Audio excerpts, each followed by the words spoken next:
Նիկոլ Փաշինյանը ամեն ինչ անում է Հայաստանը աշխարհաքաղաքական բոմժ, աշխարհաքաղաքական գոքոր, աշխարհաքաղաքական յեթին սարքելու համար, որպեսզի Հայաստանը վերջնականապես հանձնի թուրք-ադրբեջանական տանդեմին այս ծրագիրը ռազմավարական դաշնակցի հետ փչացնել հարաբերությունները, սա արվում է հստակ ծրագրված, որպեսզի ասի մենք այլևս չունենք ռազմավարական դաշնակից եւ մեր գոյությունը, այն ինչքան մնացել է Հայաստանից պաշտպանելու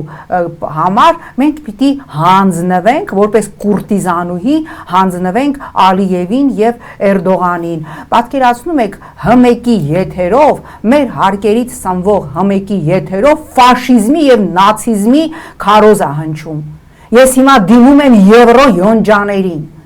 15 տարի ես էլ ձեզ հետ միասին պայքարել եմ ֆաշիզմի եւ նացիզմի ցանկացած դրսևորման հետ։ Դուք անգամ պահանջում էիք մեզանից չգովազդել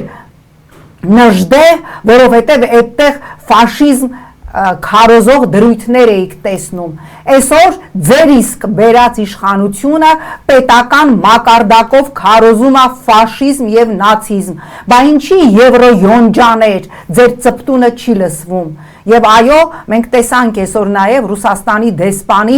գրեթե նոտա բողոք նամակը ուղված պաշտպանության նախարարին, որովհետև գյորբագյոր արծուրունը, որը ես ասել եմ առաջիկայում Հայաստանի քրեակատարողական հիմնարկներից մեկում հիմնավորապես գյորբագյոր ալինելու, բարձր պաշտոն ազբաղեցնում պաշտպանության համակարգում։ Եվ այո,